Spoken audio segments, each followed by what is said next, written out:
Penalaran deduktif. Prinsip penalaran deduktif yaitu dalam pembuktian dengan menggunakan penalaran deduktif, kita dapat melibatkan lebih atau minimal satu teori atau rumus matematika yang lain, di mana kebenaran dari teori atau rumus tersebut dibuktikan menggunakan teori atau rumus sebelumnya yang dibuktikan kebenarannya. Bentuk penalaran deduktif ada 4. Yang pertama silogisme kategoris, yaitu silogisme yang terdiri dari 3 proposisi, yaitu 2 premis dan 1 kesimpulan, di mana semua pernyataan bersifat kategoris.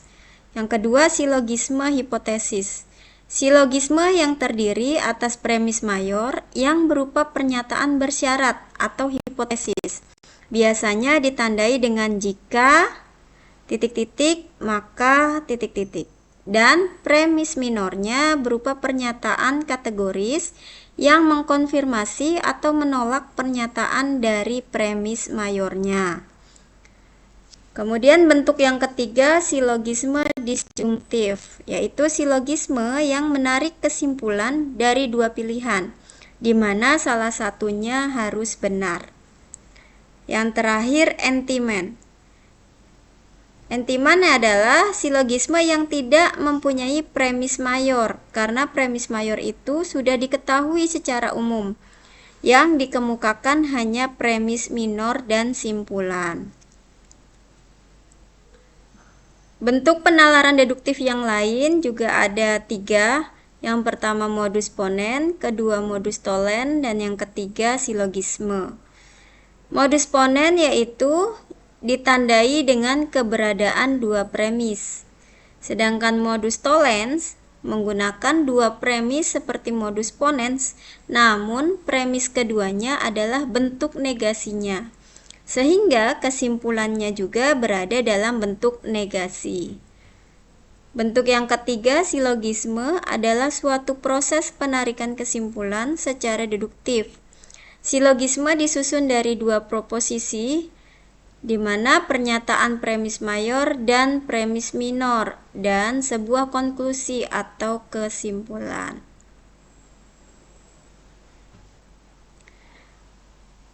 Berikut penjabaran dari modus ponen, modus tollens, dan silogisme. Untuk modus ponen, premis yang pertama, jika P maka Q. Kemudian premis yang kedua yaitu P, maka kesimpulannya adalah Q. Sedangkan untuk modus tollens sama, premis pertamanya seperti modus ponen, jika P maka Q. Sedangkan premis keduanya adalah bentuk negasinya, yaitu negasi Q. Maka kesimpulannya juga dalam bentuk negasi, di mana di sini kesimpulannya berupa negasi P. Yang terakhir silogisme. Premis satunya sama, jika P maka Q. Kemudian premis keduanya jika Q maka R. Antara premis 1 dan premis kedua sama-sama memiliki Q, sehingga kesimpulannya tinggal jika P maka R.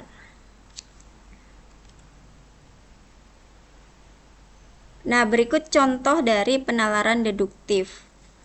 Modus ponens. Premis satunya, jika tanggal merah, maka sekolah tidak masuk.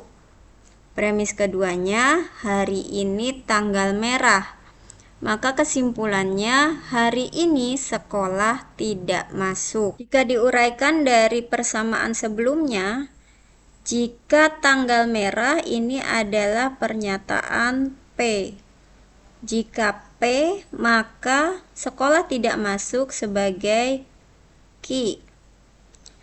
Hari ini tanggal merah, berarti tanggal merah tadi adalah pernyataan P, di sini P. Maka kesimpulannya, saya tuliskan tadi P maka Q, premis keduanya adalah P, jadi kesimpulannya tinggal Q. Dimana Q tadi sekolah tidak masuk, berarti kesimpulannya hari ini sekolah tidak masuk. Untuk yang kedua, modus tollens. Modus tollens dimana premis satunya, jika tanggal merah maka sekolah tidak masuk. Tanggal merahnya sebagai P, kemudian sekolah tidak masuk sebagai Q. Jika dituliskan, jika P maka Q. Premis keduanya, hari ini sekolah. Tadi Q-nya sekolah tidak masuk, maka hari ini sekolah masuk. Berarti ini adalah bentuk negasi dari Q. Maka kesimpulannya negasi P. Pernyataan P tadi tanggal merah, bentuk negasinya adalah kebalikannya, jadi hari ini bukan tanggal merah. Contoh yang ketiga, silogisme. Premis satunya, jika tanggal merah maka sekolah tidak masuk. Tanggal merah itu sebagai pernyataan P. Sekolah tidak masuk, pernyataan Q. Dituliskannya jika P maka Q. Premis keduanya, jika sekolah tidak masuk. Tadi sekolah tidak masuk adalah pernyataan untuk Q. Maka kami pergi liburan. Di sini pernyataan baru, maka dituliskan dengan pernyataan R.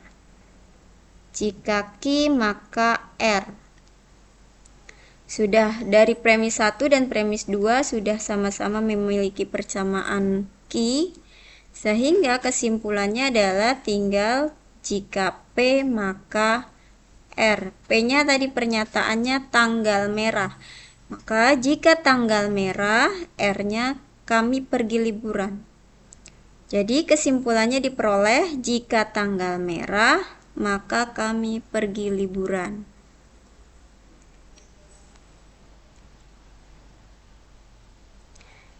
Yang terakhir, penalaran abduktif.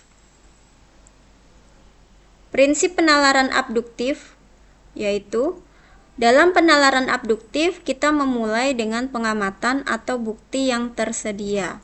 Kemudian mencari penjelasan yang paling mungkin atau hipotesis yang dapat menjelaskan pengamatan tersebut. Berbeda dengan penalaran deduktif yang berdasarkan teori atau rumus yang sudah terbukti.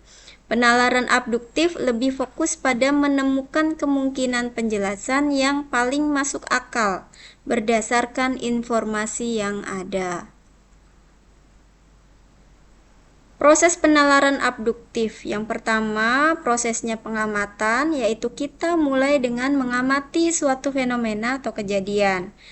Proses yang kedua, hipotesis, berupa kita mencoba membuat hipotesis atau penjelasan yang paling mungkin untuk fenomena tersebut. Dan terakhir, kita mengevaluasi hipotesis tersebut, apakah penjelasan yang paling masuk akal berdasarkan bukti yang tersedia. Contoh abduktif. Contoh yang pertama, pengamatan. Kita melihat rumput di halaman sangat pendek dan rapi, maka hipotesisnya rumput mungkin baru saja dipotong. Untuk contoh yang kedua, hasil pengamatannya berupa kita melihat kucing kita tidak makan makanannya yang biasanya disukai. Hipotesisnya, kucing mungkin tidak merasa lapar. Untuk contoh yang ketiga, pengamatannya harga sayuran di pasar naik tajam. Maka hipotesisnya mungkin ada masalah pasokan atau cuaca buruk yang mempengaruhi distribusi. Kegunaan penalaran abduktif. Yang pertama untuk penyelidikan, di mana penalaran ini membantu dalam membuat hipotesis tentang penyebab suatu kejahatan atau kecelakaan. Bisa juga digunakan dalam mendiagnosis, membantu dokter dalam mendiagnosis penyakit berdasarkan gejala yang dialami pasien. Dan bisa juga digunakan dalam proses penelitian, di mana membantu ilmuwan dalam membuat hipotesis tentang fenomena alam. Kesimpulannya, penalaran matematika adalah proses berpikir logis yang digunakan untuk menyelesaikan masalah atau menarik kesimpulan berdasarkan premis-premis yang diberikan. Dalam matematika, penalaran dapat dibedakan menjadi 3 jenis: penalaran deduktif, penalaran induktif, dan penalaran abduktif. Penalaran matematika penting untuk memastikan keakuratan dan validitas solusi yang dihasilkan, serta untuk menjelaskan dan memprediksi fenomena matematika dengan lebih baik. Dalam pendidikan, penalaran matematika melatih siswa untuk berpikir kritis dan memecahkan masalah secara sistematis. Demikian penjelasan terkait penalaran matematika. Terima kasih, sampai jumpa di video berikutnya.